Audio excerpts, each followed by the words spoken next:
फक्त shallow fry करून बनवलेला हा कुरकुरीत नाश्ता तुम्ही मुलांना द्याल ना, मुलं याचे दिवाने होतील आणि फक्त लहान मुलंच नाही तर मोठे देखील खूप आवडीने खातील असा हा चटपटीत नाश्ता फक्त आणि फक्त आपण 3 बटाट्यापासून बनवणार आहोत. खूप म्हणजे खूप सोपा आहे बनवायला. कधी काही चटपटीत खाण्याची इच्छा झाली तर तेव्हा तुम्ही हा नाश्ता बनवू शकता किंवा लहान मुलांना काही स्नॅक्स वगैरे सांगितले असेल तेव्हा तुम्ही हा टिफिनमध्ये देऊ शकता. खूपच मस्त लागतो आणि खूप झटपट तयार होतो, तसेच खूप कमी सामानात तयार होतं.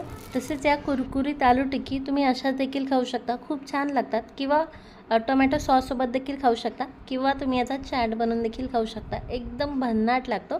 तर लगेच आपण याची रेसिपी पाहूयात. त्या अगोदर एक छोटीशी विनंती आहे, रेसिपी पूर्ण बघा आणि रेसिपी जर आवडली तर प्लीज व्हिडिओला लाईक आणि शेअर करा. लगेच बटाट्यापासून हा कुरकुरीत नाश्ता कसा बनवायचा हे आपण पाहूया. तर हा कुरकुरीत नाश्ता बनवण्यासाठी मी मध्यम आकाराचे 3 बटाटे घेतलेले आहे. आता सगळ्यात अगोदर आपल्याला या बटाट्याची साल काढून घ्यायची आहे आणि साल काढून झाली की लगेच बटाटे पाण्यात टाकायचे आहे, म्हणजे ते काळे पडत नाहीत.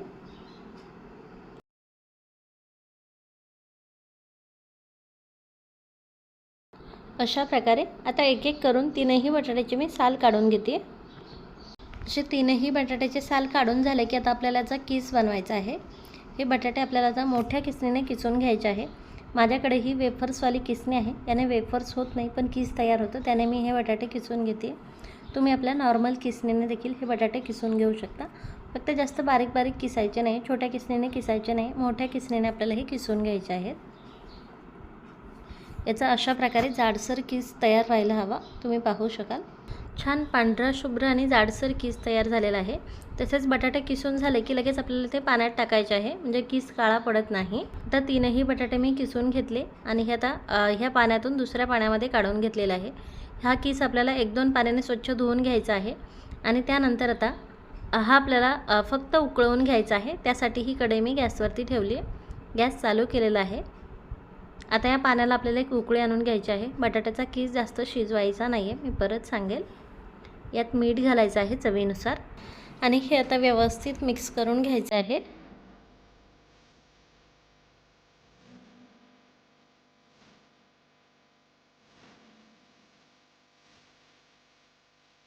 या पाण्याला आता उकळी यायला सुरुवात झाली, म्हणजे जवळपास उकळी आलेलीच आहे. वरती असा फेस जमा झाला आहे. हे एकदा आपण व्यवस्थित मिक्स करून घेऊयात आणि आता यापेक्षा जास्त आपल्याला हे शिजवून घ्यायचं नाही. लगेच गॅस बंद केलेला आहे मी. आता हे आपल्याला एका चाळणीत ओतून घ्यायचं आहे. यातलं हे पाणी काढून टाकायचं आहे आणि आता आपल्याला यातलं पूर्ण पाणी काढून घ्यायचं आहे. त्यामुळे यातलं पूर्ण पाणी निथळेपर्यंत एकतर वाट बघायची आहे किंवा हे थंड पाण्याखाली धरून त्यानंतर एका कॉटनच्या कपड्यात आपल्याला हे काढून घ्यायचं आहे आणि यातलं सर्व पाणी पिळून घ्यायचं आहे, काढून घ्यायचं आहे. पाणी काढून घेतल्याच्या नंतर बटाट्याचा किस असा ड्राय होतो आणि असाच किस आपल्याला हवा आहे. हा किस आता असं थोडासा मोकळा मोकळा करून घ्यायचा आहे. किस अजिबात तुटलेला नाही आहे, तुम्ही पाहू शकाल, कारण हा आपण जास्त शिजवून घेतलेलाच नव्हता. आता आपल्याला यात 1/4 चमचा जाडसर कुटलेली काळी मिरी पावडर घालायची आहे. पाऊण चमचा बारीक चिरलेलं आलं घालायचं आहे.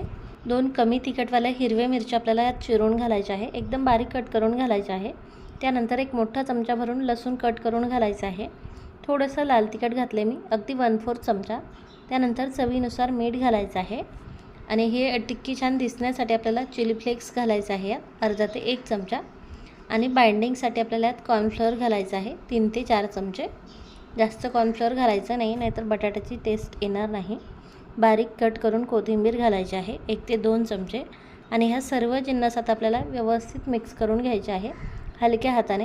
जास्त याला चोळायचं नाही आपल्याला, जास्त जर चोळलं तर हा किस तुटू शकतो.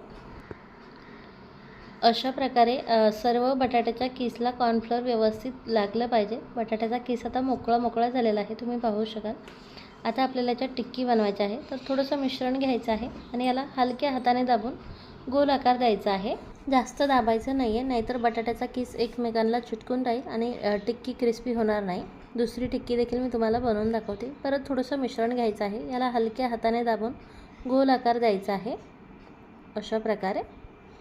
अशाच प्रकारे राहिलेल्या सर्व टिक्की आपल्याला बनवून घ्यायच्या आहे. आता ह्या टिक्की बनवून झाल्या की आपल्याला ह्या शालो फ्राय करून घ्यायच्या आहे. तुम्ही ह्या डीप फ्राय देखील करू शकता. शालो फ्राय करण्यासाठी मी एक तवा गरम करायला ठेवला आहे. तवा व्यवस्थित गरम झाला की आपल्याला एक पळी तेल यात घालायचं आहे आणि त्यानंतर यावरती या टिक्की घालायच्या आहेत. तव्यावरती जेवढ्या मावतील तेवढ्या टिक्की तुम्ही घालू शकता, परंतु साईडने जास्त हीट लागत नाही, त्यामुळे मध्यभागी जेवढ्या मावतील तेवढ्या टिक्की मी घातलेल्या आहे.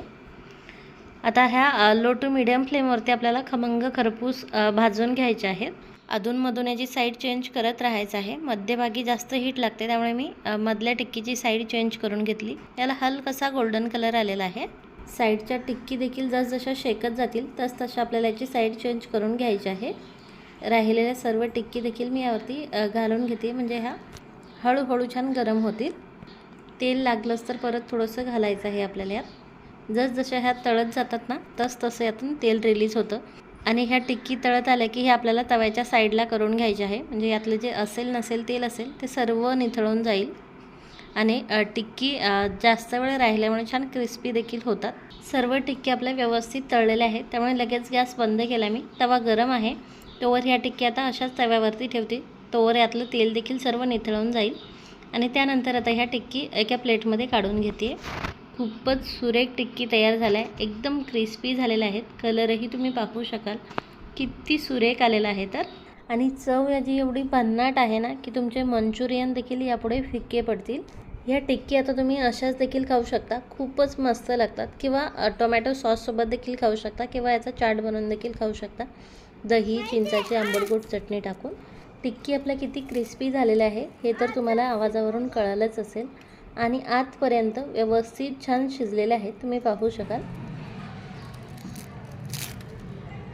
टिक्की आपल्या खूपच छान क्रिस्पी झालेल्या आहे आणि तेही डीप फ्राय न करता फक्त एक पळी तेलामध्ये आपण या सर्व टिक्की तयार केलेल्या आहे. आणि याची चव एवढी भन्नाट आहे ना, तुम्ही जर ह्या एकदा खाल ना तर पुन्हा पुन्हा बनवून खाल, खूपच छान लागतात. तर रेसिपी नक्की ट्राय करा. आणि रेसिपी जर आवडली असेल तर प्लीज व्हिडिओला लाईक आणि शेअर करा. पुन्हा भेटूयात अशीच एक नवीन चटपटीत रेसिपी घेऊन. Bye bye.